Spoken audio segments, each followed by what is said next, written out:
Howdy toddy, it's the Sweat Equity Podcast. I'm recording this intro in my new, our new baby's room that's being transformed. Our little babe will be here in 3 months, and I forgot to record an intro to this episode with Brian Schaefer because this was a weird one. Um, it if you think the vibe is weird with Brian and I, it's all good. I was trying to think about. I listened to it a little bit, and I was like, this might be weird to listen to. So this is a good one. He's the owner of Skate Park of Tampa. He's kind of an influencer in the skateboarding scene, especially in the Tampa Bay area, even though he won't say that. And we talk about how to a lot of different things, social contracts of charities. I think talk about what would you do if you had $1 billion. I think that's toward the end.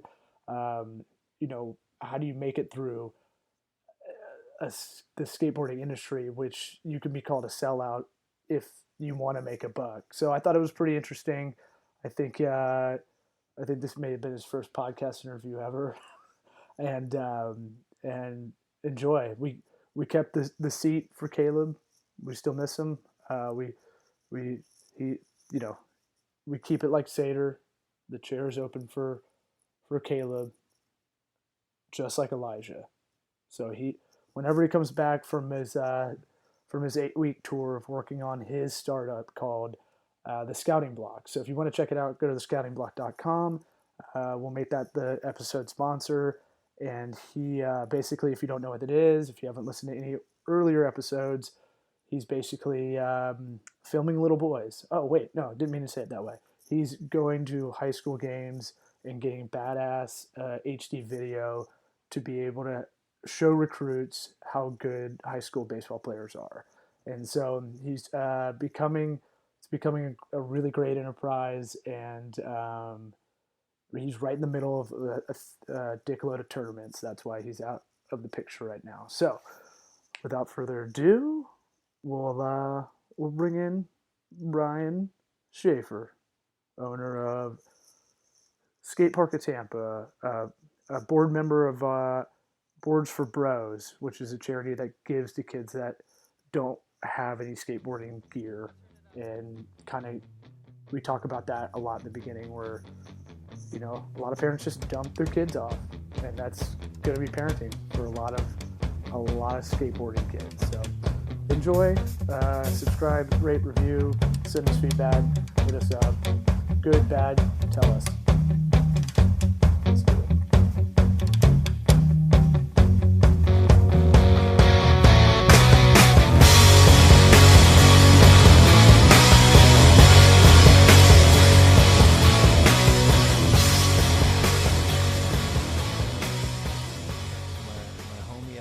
Park to make sure I get a parent's number for a young 10-year-old versus 10-year-old brawl at the skate park of Tampa. So I've been doing a little bit of fire putting out, if that makes sense, putting out fires at the skate park with angry parents and angry kids. Is that worse now? Like, have the parents gotten worse over the years? How long has the skate park been open? 23 and a half years. So are parents worse with kids there now than like in the 90s? Can you restate the question, please?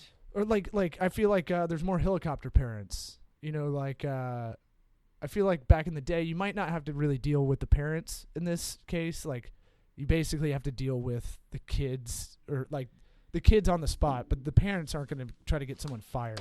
I don't know. I think it goes both ways. It's like sometimes you organizing papers. Sometimes, yeah, I'm just straightening your desk up. Okay, that's just me, man. If you want another beer, we have more over there. Not saying you're a booze hound, but some people get nervous on this stuff. All right, I'm actually like only 1/10 down in the Blueberry Brew Bus, and this episode brought to you by Brew Bus Brewery. You're my boy, Blueberry. Yeah, that's a blueberry wheat. Won a bunch of awards. I don't know. Awards don't necessarily mean it's good. It's all whatchamacallit, speculative, and it's an opinion. Yeah, well, that usually sounds like a guy that hasn't won a lot of awards. Maybe I'm just not keeping up, and then it would have changed my palate a little bit if I would have known that I'm sitting next to a Grammy. Yeah. A Grammy, maybe? A Grammy? Wait. We gotta go back. I wanna know about parents at a skate park, because in my head, like, they have zero involvement. Like, you just drop your kids off there all day, and like, unless it's like they got in a fist fight where there's like one kid went to the hospital, and then you got to deal with that. I think you're about 90% correct. So pretty much 9 out of 10 kids, parents, they just drop them off and go, man, cheap daycare. I'm stoked. But however, when the kid comes back with a black eye or possibly a text message that said, I am going to stab you to death. Yeah. From another kid allegedly that exchanged, text messages, and the kid possibly said, dude, the autocorrect said stab instead of just beat you to death. So the young kid said, sounds like a young attorney. I didn't mean stab. I meant beat him to death, not stab him to death. And I'm like, well, it may not be good to beat or stab anybody to death, whether autocorrect or not. I wouldn't recommend it. And I got to talk to your dad a little bit later, but just know that we'll try to get to the bottom of this so everybody can still be fun and happy on the same playground known as the Skate Park of Tampa. Well, see, this is the thing about like owning a business in a cool atmosphere, right? It's still a business. I think of your have you ever seen Empire Records? As it came out in the 90s? Right. Awesome. Who's on it? I think Renee Zellweger's in it. And a bunch of other people. Liv Tyler. Well, it's about like a guy who's like he's an older guy, like with a bunch of young kids at a record shop or whatever, or CD shop or something like that. And it's always about like the whole kind of, there's one of the themes is like, yeah, this is still kind of a business. Like you still, it's cool. It's cool to have like music around all day and stuff, but like it's kind of about, it's still a real business. Yeah. And so like those things, did that start to like wear on you a little bit when it's like these kind of issues? You're a pretty patient guy, so it's not like... Well, thank you. You're not...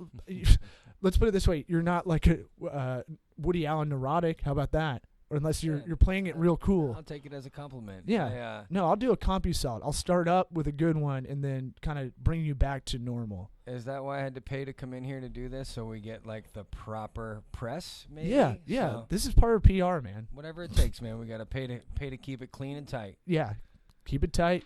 So to answer your question, the playground, but where you work, it can be kind of a drag sometimes because you just become like the office rat, or you're just working so much that you don't really want to step out to funland when you get out of the office, or have to pull the parents together and make sure everybody's in unity and the kids are all getting along. So, but I love what I do, but it can take the fun out of it. But this is kind of, I love procrastinating with work. Just like I said, I love being here with the podcast. So thanks for having me. So today was unique, but all right, see you later. Put out some fires. Thank you very much. That sounded like you were like, all right, gotta go. Thanks. Yeah. Well, look, I mean, and this is all allegedly. These are all kind of just stories, kind of mixed together. So says my attorney about what we say on here and what I don't edit out, really. But it's one of those things where you got that park when you were 23 years ago. Help me out with the math on that. That's 93. Very good. Yeah. 93 till infinity. Souls of Mischief song. That's our number one theme song. Okay. I'll play it on the guitar in a little bit. Oh, really? Can you? No, I can't. Okay. Well, you can't tease us like that. You can't tease the audience. You can edit the background music to the intro and the outro of this, and you can be like, and there it is, 93 till infinity. Thanks for coming to the studio. I'm writing it down. So let's get this out of the way. The rumor is not true. People still think Lil Wayne owns part of the skate park. He might. Okay. Wow, we're finding out stuff. No reason to be vague, but all right. Are you going to be the guy that sees a guitar at a party and you're like, "Hey, let me bust something out." Y'all ever heard of a band called Bare Naked Ladies? I think they're from Canada. Yeah. I'm not from Canada. So I'm always kind of intrigued about like kind of the anti-establishment, the counterculture of skateboarding and that whole world. How do you go about opening a skate park in the 90s? How old are you? I don't even know. I would just like to say you're that. like a white guy that I have no idea. Like, Asian and black dudes, no clue. They could be 18, they could be 88. I have no idea. It's somewhere like in the board game realm of ages. Hey, let me just say, quit confusing me, man. Let's close out one topic at a time. Do No. you want to talk about when the park started? Do you want to talk about Lil Wayne? Do you want to talk about the kids fighting on the playground? Do you want to talk about my age? All of these. I think the ADD's kicking in. You're worse than me. Yeah. Oh, yeah. But I'd like to just finish Lil Wayne though. All right. Lil Wayne is officially a part of the skate park of Tampa. Just check Wikipedia. He's a part of it. Check Wikipedia. Always accurate. Could be an owner. Could be an owner. Check Wikipedia. I'm not gonna do it right now because I believe you. I believe it's up there. Does he have equity? He has 93% of some of it. All right. You'll get there. You're a good interview. Are you Snapchatting now? Nah, I just gotta report to the boss real quick. Could be Lil Wayne. Ooh. Is he on lean right Let him now? know I'm tied up right at the moment. I can't answer this call. Will you tell him I'm drinking lean even though I'm not? I will. All right. Cool. I'll have you and the Tocobaga produce his all his digital media assets. Man, I don't know. I think Baby's got a little something involved in that. I wouldn't want to mess with that crew. I'd have to refer that one out. I think, even though it's a great opportunity, but that one would be a little. I'm a little too, as my black friends say, vanilla. All right, Mr. Vanilla. Yeah, I like vanilla. Hey, man, thanks a lot. All right, so what were the other questions I was asking you? I was just kidding, man. I just try to keep it rolling, man. Keep it rolling. Keep it real. All right, so you own Skate Park of Tampa. You own the Bricks restaurant and currently the building we're sitting in. You're kind of an entrepreneur. You are an entrepreneur. How does it feel? How is it to be in the position you're in where you're kind of managing three things at once all the time? And those are the things I know about. I don't know what else. Oh, my empire. I have about 100 more companies. Okay. Other things that I can't share. Sure. So in depth, Lil Wayne. I have multiple. You own Lil Wayne now. Okay. No, it's the skate park and the Bricks, and then we're fortunate enough to own the building here in Ybor City. A couple other things. We do events and we travel the world. My partner Paul Zitzer and I, which hosts amateur skateboarding contests and other pro contests that kind of lead back to Tampa. And that's really it, man. Very fortunate. And you run the charity Boards for Bros. And Boards for Bros as well. Yeah, so you're always doing a lot, which I've always respected since we became neighbors in Ybor. No, I'm not buttering your bread. I'm just saying, like, we talk about a lot on this show, like it's good to hang around people that are doing a similar kind of entrepreneurial route. Because if you're hanging around with a bunch of, like, I'm sure you got this when you opened the skate park or you had ideas of opening the skate park. And I'm sure you had a bunch of people that are like, that's cool, you should do that. And you know, a lot of people that are like, don't be the man, I'm sure. I think it's always important to surround yourself by people that are motivated or just doing something proactive. No, man, absolutely. If you surround yourself by better people and people that are progressive and motivating and doing rad shit, then you kind of get motivated and inspired, or learn from the things that your surrounding friends are doing or your peers or other businesses. So, yeah, that's it, period. What were you doing before you opened Spot, the skate park of Tampa? Well, man, I was on the last couple months of my 21st years of being alive, my 21 years of being alive. So I was 21. Mm-hmm. December 1992. And prior to that, man, just kind of skateboarding. I wasn't getting paid to skateboard, but I was able to work horrible jobs and save money and cut grass in the summertime and travel and take off of school and just do enough to get by, so my parents would still allow me to come home and rest my head in good old Brandon, Florida. So just skateboarding and working some lousy jobs to pay the bills just to skateboard, really.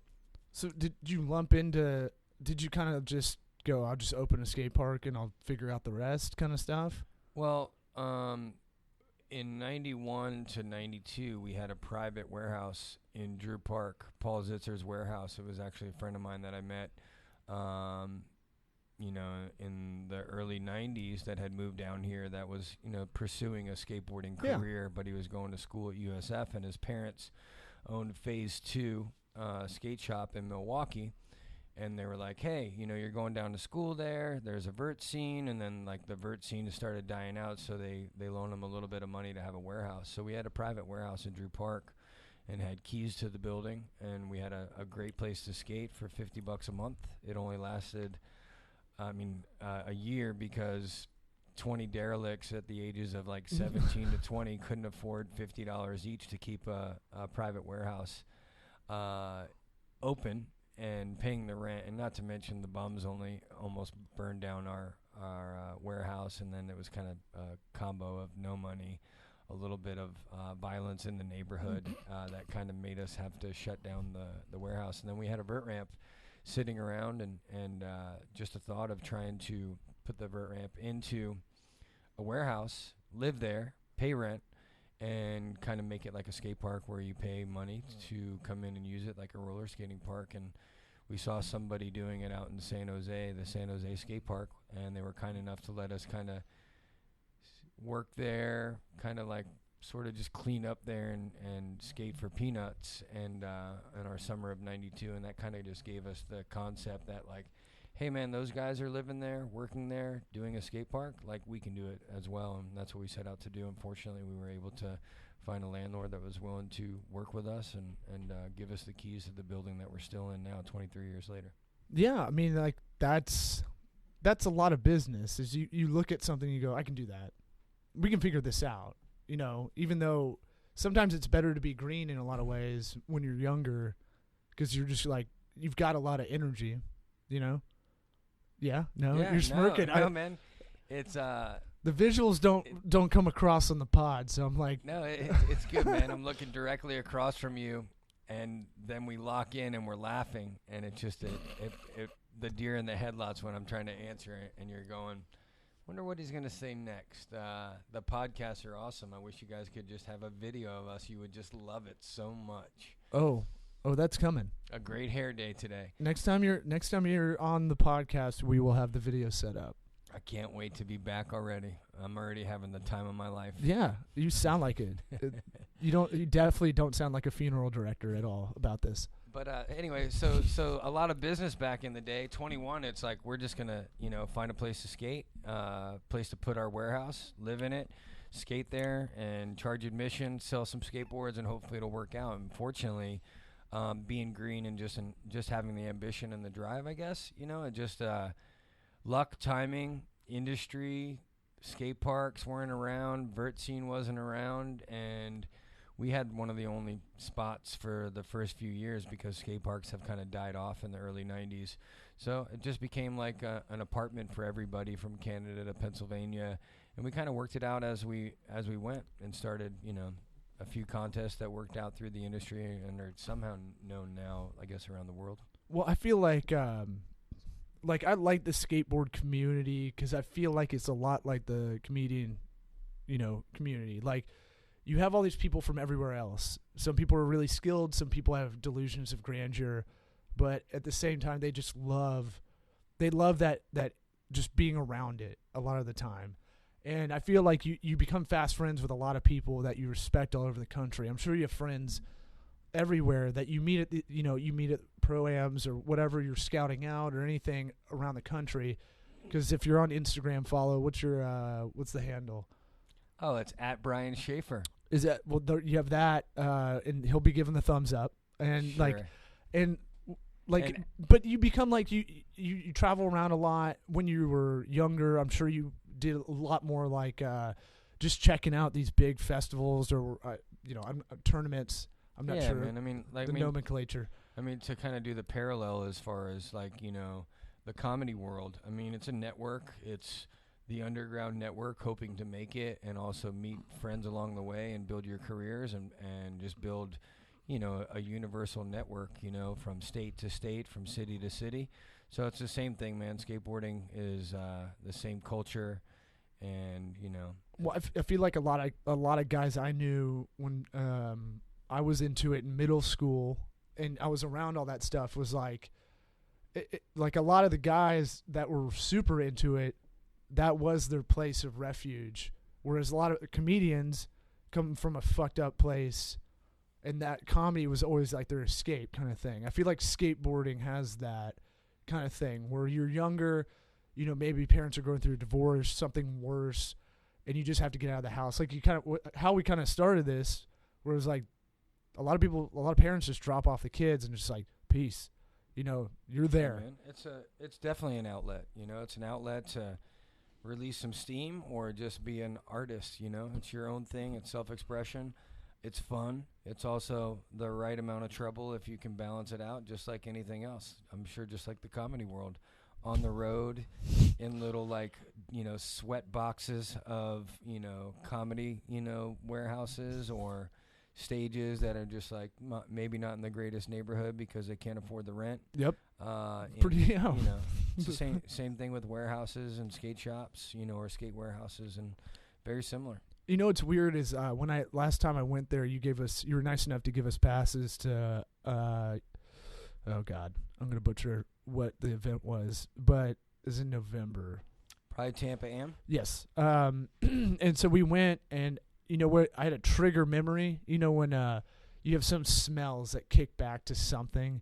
Like if I smell fresh cut grass, I'll think of 2-day football practice because your face is in it. So beautiful, and then maybe the skate park scent was maybe like gym locker and. It's like that sweat mixed with like plywood was like, it brought me right back to like, and I wasn't even good. I just hung around a lot.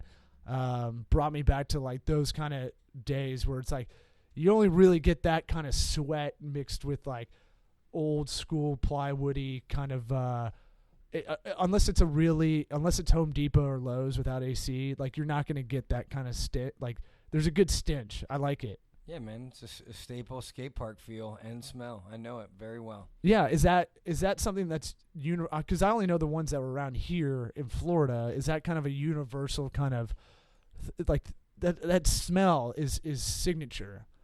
Absolutely, except when they're brand new. That smells like a brand new house. Yeah, very rare in skate parks. Yeah, so I feel like that's like I went to go play football like in North Carolina one time, and I played in California, and just that fresh cut grass brings you right back to it and gets you right in that mindset. I had that similar feeling just walking around there, and then just a lot of like ambient noise of just craziness going on, which I love. It's a good chaos going around you, Agreed.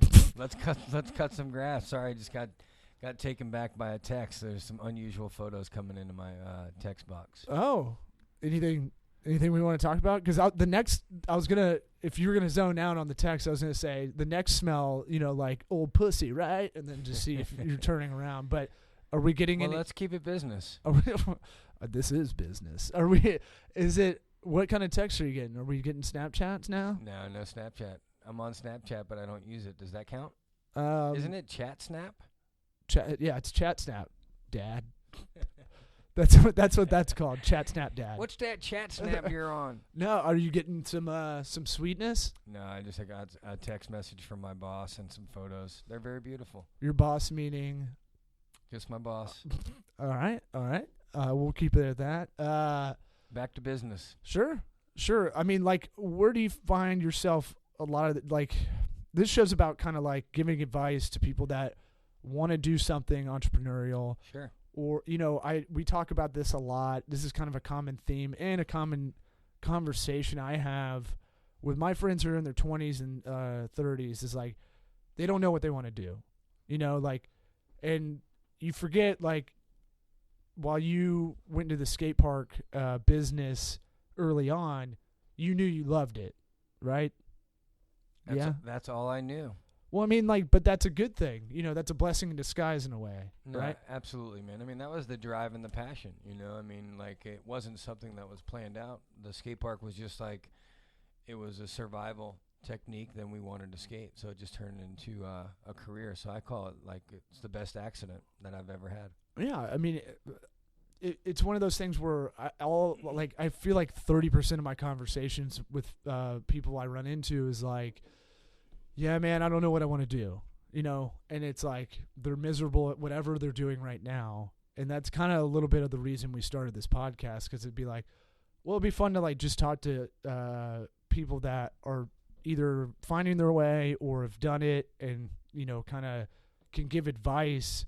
Do you have any advice? I'm sure a lot of kids hit you up for, I'm sure there's a lot of kids that hit you up for info on how to stay in that industry, but they might not be pros. They might not make it as a skater, but how do they stay in the industry? I want to be around this. I don't want to go work at CVS. No, I get it, man. It's, man, one, we all want to be inspired. One, we all want to pursue our dream career, which is like our hobby, into a business.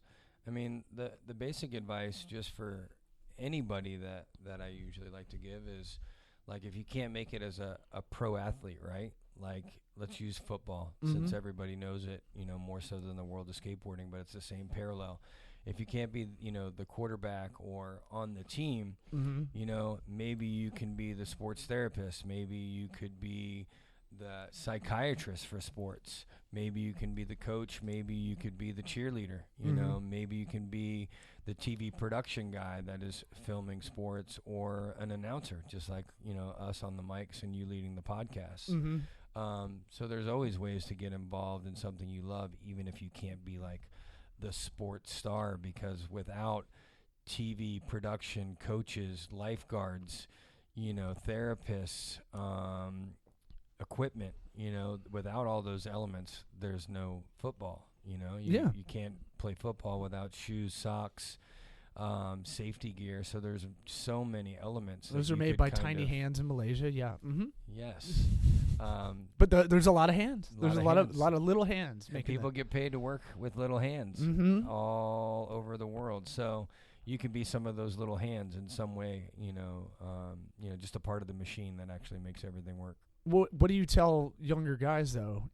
When they come up to you for advice. I mean, I think that's rather vague, but I mean, as far as if it applies to anything, there's just like they're just like, hey man, you're a successful guy. I don't know what I want to do.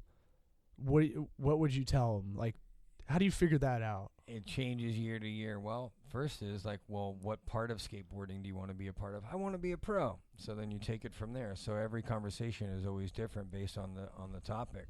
But, a lot of people are like, man, we want to start a skate park. How did you do it? How did you get started? And I always let them know that, man, it was, like I said, the best accident. It was timing, hard work, the right team. I have a lot of great people, that have helped me, from day one, whether it be donating time, people contributing, opportunities such as marketing and sending their riders there, or even being a sponsor. Even from back in the day, it was like Airwalk sponsored our first pro contest for like $1,000, and we had some products. And, now our purse is, like 75 grand and $20,000 for first place. But, it all starts somewhere. So it starts with a lot of work, and actually at least a foundation of where you want to get started, how you want to get started, what's your end goal. And, skate parks, they're tough business, I wouldn't recommend it for anybody, only because it was the time and place, and we've been there 23 years, and skateboarding always evolves. So every time you go, well, what would you say advice today with certain topics? It's different year after year, especially now with the internet and technology being able to change the retail game, e-commerce, direct to consumer. So the retail game's tough business. Yeah, I mean, like it's once I saw Nike kind of entering that sector, it's kind of like, whoa, this is. I don't know if that's a good thing or a bad thing for skateboarding. I mean, you don't have to say anything on that, but it's like and I think a lot of people that don't know the industry, it legitimized the sport for the people that don't know it. It definitely has its pros and cons, man. Just like any large business that is coming into a business that they didn't grow up in. And you know what? We're seeing it with Reebok and UFC. Like people, UFC diehards, they fucking hate it. And they think it's ruining the sport because it's kind of tightening it up a little bit. Maybe it looks a little weird. Yeah, I think it's just tightening up a lot of the normal like sloppy looseness of a lot of the stuff that they used to do, you know. I think if I can just generalize, if I may right now. Yeah. If I was like a UFC fighter mm-hmm. and I was from the streets and I'm like making my career or just being like that broke comedian traveling the world. Sure. And all of a sudden like everybody, there's Reebok as a sponsor, it's probably looked down upon like, man, why is Reebok like coming into our game? Is that correct? Yeah. If I'm generalizing. Mm-hmm. Mm-hmm. So I think the same parallel is to the way Nike came into skateboarding because it really wasn't supported in the beginning. And I understand, you know, you have this company from the outside world, just like energy drinks. People were like, man, why are they in our industry? Yeah. Well, you know, Nike's done a lot of great things for skateboarding, and those that are, you know, facilitated by Nike pros and also not the pros, but the team managers and the riders and everybody that's in the marketing department. I mean, there's a whole new division for just skateboarding alone, and they have their own shoes. So, you know, at first it was frowned upon. Then it you know, kind of mellowed out, and they kind of like showed that, you know, hey, man, we're in it for the long run. But, you know, they're opportunists. They're in business, you know, and they see an opening just like Reebok in UFC. It may seem kind of whack, but hopefully Reebok will contribute correctly, and hopefully the UFC organization can actually hold on to that and keep them at the right distance so everybody benefits, so it just doesn't become the Reebok world of UFC. It should still be UFC in the, you know, holding the steering wheel instead of Reebok taking hold of it. Yeah, I think that's kind of how it is. I just think the cash doesn't trickle to the fighters as much as it should, but I think you're going to need more than just one big tentpole brand to kind of make that happen for UFC's sake. Yeah, man. Skateboarding's a different setup. I think the UFC fighters that are putting their life on the line every fight, I mean, you can't blame the toughest guy from the streets, maybe whether it be U.S. or Puerto Rico or somewhere, to have this company that's like, man, we're really gonna support, you know, the Terminator. Let's call him the Terminator. I'm sure there's a guy named that.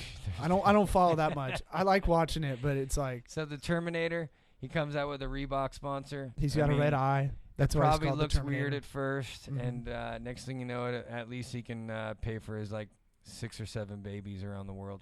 Yeah, wow, you gave the Terminator a lot of baby mamas, or maybe just one. Hey, he likes to party. Yeah, and he likes to fight. I'm gonna say that's the Puerto Rican one that you were going with.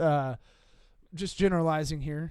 Brian didn't say that. I did. How do you see skateboarding kind of going now? The skateboard kind of industry. I mean, you know what skateboarding I loved following kind of Spike Jonze, because he was kind of in and out of that industry. I'm not sure his whole trajectory, but I know like I used to love watching the skateboarding like the VHS tapes, a lot of fisheye lens stuff. But it was always like on the vanguard on a lot of like cool point of view angles, and like I remember like the first like handheld badass handheld camera, and it would all go to like the skateboarding videos.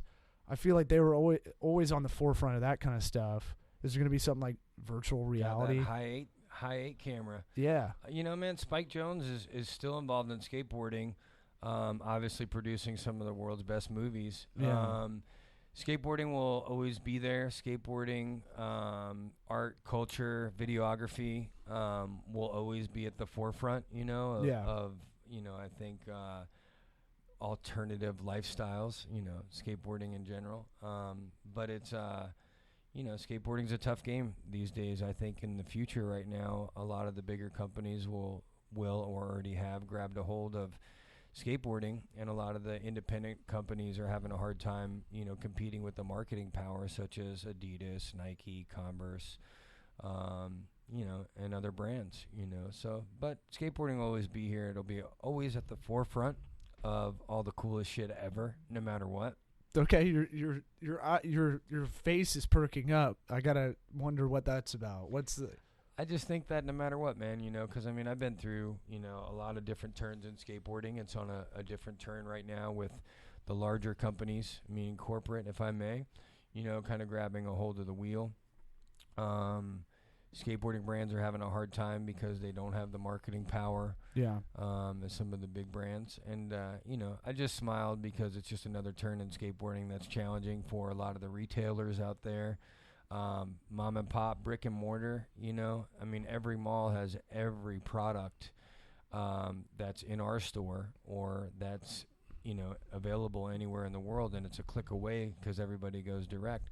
So there's a big challenge there. It's probably the same throughout all the retail stores throughout the world, whether it be the mall stores and or the mom and pop stores. Everybody can use brick and mortar stores on Dale Mabry, Bullshit Boulevard. Every city has one. Phoenix has a bunch of them, like Dale Mabry Boulevard. It's big box stores kind of stuff. They're just showrooms sometimes where people can go, man, this is awesome. Oh man, I can get this for like 30%, discounted online. Yeah. And guess what? All the cool manufacturers are now going direct. Stuff like are you talking like made like direct made like shit like Big Cartel where you can make your own shirts and shit now? Well, every brand. I think, on your own brand company, like Spot Brand, our skate park of Tampa, hoodies and shirts and boards. We make more margins on them. Sure. And there's a local, need for it. One, it's a little less expensive. Mm-hmm. Two, it supports, a scene and a culture. But when I say direct, it's the Apple computer store. You know what I mean? That's the model that everybody wants. It's like, hey man, they don't need Best Buy and they don't need Target to sell their product. Gotcha. They're like their own brand. They make their own margins. And, eventually I think every brand, in the world would rather just have their own stores in all parts of the world so they don't have to have anybody else handling their customer service and their product warranties, and it's all run similar like the Apple model. Yeah, I think the specialty store, because to bring that to comparison, you have Nike that had, huge Nike Town shit. Now they're not. They're in Dick's and stuff, and they're all over the place. But they may go back to that because then they want to have control over everything. It's just it's the customer experience. Going to Apple, going to Starbucks, they both are miserable. They but people like it. It's I like almost have a seizure every time I go in the Apple store. I'm like, oh my god, there's too many. There's just too many people and like too many Apple nerds. No, it's the genius guys. Look, that's fine. Like, I never has an employee that makes like under $15 an hour like have so much ego, but like it's one of those things where is someone at the door? Hello. Is there a thumbprint working on the scanning device that is the keyless entry? Hey, we got to keep it tight. Security's got to be tight around here. So you got to install your own security gear. You got a Nest camera? You should probably get one of those. Those are pretty badass too. A Nest camera? Yeah, there's a camera right there that I can pull on my phone that's 1080p HD.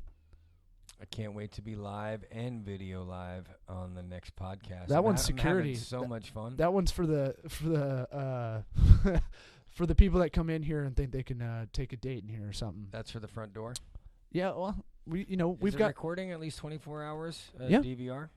Yeah. You pay like it keeps it in a cloud, and you can pay I think like 10 days worth, and then it'll back it up. But you can buy them like add one at a time if you want. So it's not like the old systems. They suck, like the old security systems, because you have to buy like 6 to 8 cameras, and then buy the DVR kit. You are a plethora of knowledge, and I'm I a can't nerd, bro. wait to just write that down, because I think that's the camera that was outside of your front door, and that's why you always caught me like jerking it. Yeah, at the front door. Yeah, on Fifth Avenue. We did have some badass wreaths outside that you were sexually attracted to. I didn't know what that was about, but look, everybody's like I said, comedy, skateboarding, everybody's got like probably their own weird vagabond kind of fetish, and yours was wreaths. I don't know.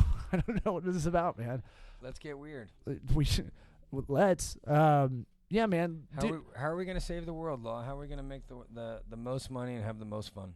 Well, I mean, is it about money?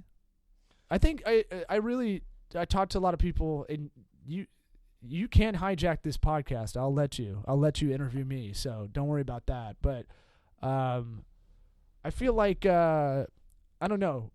Okay, how about this? You get $1 billion. What are you gonna do? I'm gonna share it with the world and make everybody have drinking water and never go hungry, and hopefully put some of it towards stem cell research. Ooh, okay. That's what you're gonna do with that? A bill? I would also. That's not a bill. You break it up, man. I don't know. Healthy drinking water. So wells, water.org. I think is a charity. I'm pretty sure that's the charity. But you build wells, give everybody food.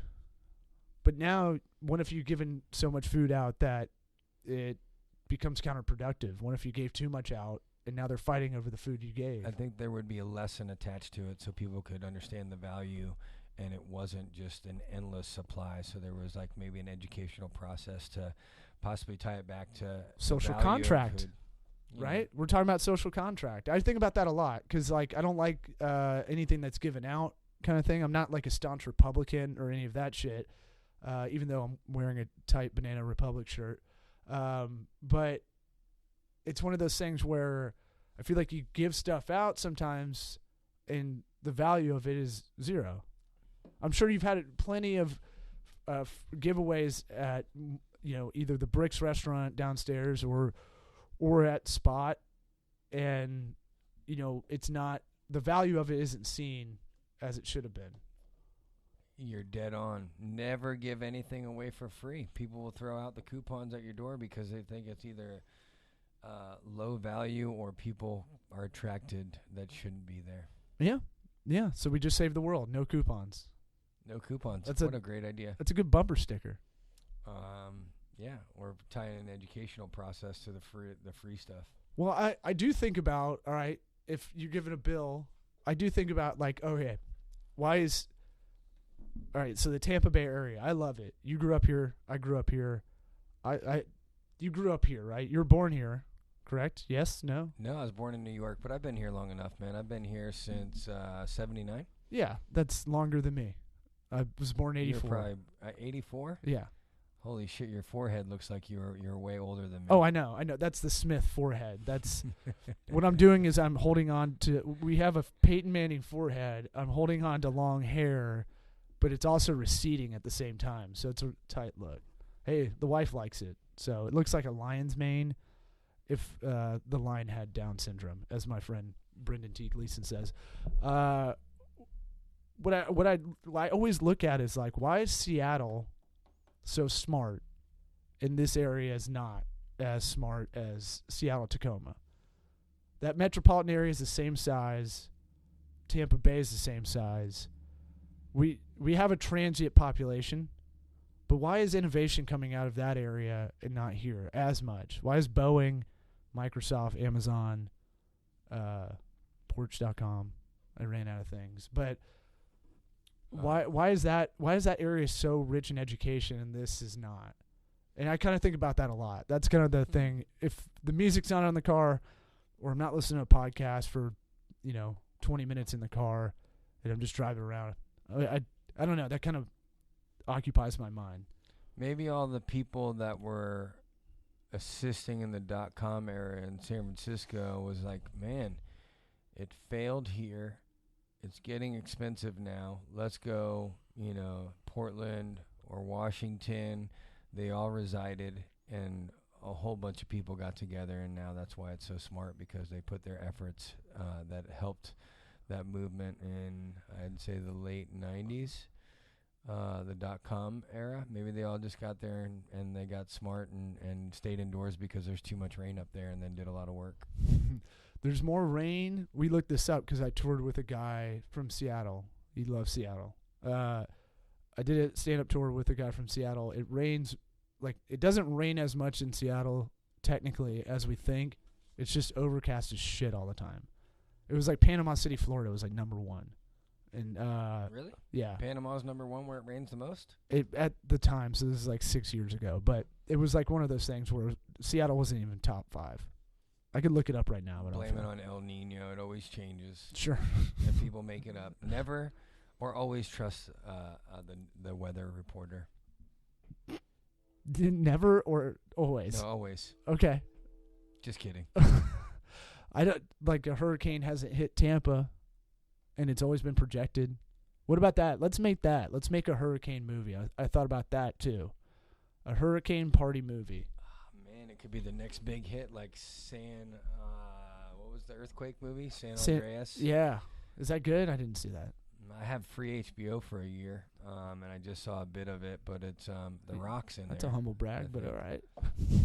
It destroyed the Hoover Dam right from the start, so it was a scary intro. No, I just want to talk about the hurricanes that are projected to hit, and you have a hurricane party, and then it doesn't hit at all. It's still a party. I want to call it. I was thinking about that yesterday morning. What would I call it? I think Category 4. Yeah. That would be the name of your party? That'd be the name of the movie, I think. Maybe make it a whole series. Who knows? You could have one hurricane a year. Who would produce it? You got to get Spike Jonze in there. Make it weird. Make it a little esoteric. Get Charlie Kaufman in that. Who mix. did Spaceballs? Mel Brooks. Get Mel Brooks to produce it. I think he's a little long in the tooth, but we'll try. The guy who produced Scary Movie, who produced that. Keenan Ivory Wayans. Why do I know all this shit? I don't want to. No, I don't. I'm just thinking of movies that could be like a funny. I'm not even talking about. Category You're talking 4. spoofs, man. I'm talking like. You're talking like, oh my god, it really did happen. I'm talking we're like trying to save the world at the bricks. No, I'm talking. It'd be a great high school movie because it'd be realistic. It's like a bottle episode. You have a party in the house. You got to stay in the house. A lot of drama's going on. It's always the kids. Hashtag party in the house. Yeah, that could be a good slug line, I think. Category 4, because you don't want Category 5, because you want the whole thing to be about it was a Category 5, and now it's a Category 4. And it keeps going down, and then it becomes a tropical storm towards the end. But it still floods. You still need the flooding to happen, so you have the assholes that are on canoes and stuff swimming around in sewer water. Are you writing this down? Okay. You're keeping notes. That's good. I'm making a couple notes over here. I like it. We could do a fundraiser downstairs at the Bricks, and we could raise money for Boards for Bros at the Category 4 production take for the extras for the movie. I like it. I like where your head's at. Anything to plug? Because look, you were worried about 30 minutes. You were worried about doing this 30 minutes. I just wanted to plug Boards for Bros, man. I didn't even think about promoting all the important things in life, like giving kids free skateboards. But I love the movie idea. Category 4 is tight because Category 5, you would think it was Category 5. Yeah. But no, it's Category 4. Right. It's not the bomb. It's like half the bomb. Yeah, you make it so they're talking about how it could be a Category 5, but it's not. And then it doesn't even hit through. I just want to be an extra in the movie. I want to be the weatherman on this mic in a headset with the fake rain and the wind and the fan and somebody throwing buckets of water over my head. We gotta be fair. Let's do your audition now. We might as well get it out of the way. So I think I'm ready for the part. We don't have any script. We do it like Curb Your Enthusiasm. So you got to just kind of go with it. So in 3, 2. Ladies and gentlemen, we're out here at Panama City. Ybor City. I've already got blown 5 miles south. Let's not keep this sexual, all right? Blown 5 miles south. Jesus Christ, this is for kids. Quit looking at me so weird. I'm sorry you miss your wife and you're thinking of me. Anything else to plug? The Bricks, always great in Ybor City if you're in town. We have people that listen to this outside of Florida, so I try to keep it a little, it's about half and half. We only have about 500 to 1,000 listeners. It always kind of varies about that. Go see them at the Pro-Ams. Go see them at the tournaments. Oh, yeah. Tampa Am, Tampa Pro at the Skate Park of Tampa. And you can also check out tocoworks.com. Boom. The finest marketing production company and website design agency for your brand. No one said it better. That's how we got to close it out. Thanks for doing this. And boardsforbros.com. Boardsforbros.org. And Spot Tampa. The Bricks of Ybor.com. And coming soon. And anything else? I just can't wait to come back. Thanks for listening to this, and I appreciate you having me, Law. We'll get weirder next time. I promise. Should we just start over and do a redo? No. This is great. This is fun. You're great. You're fun. Thank you. You're great. Thanks, man.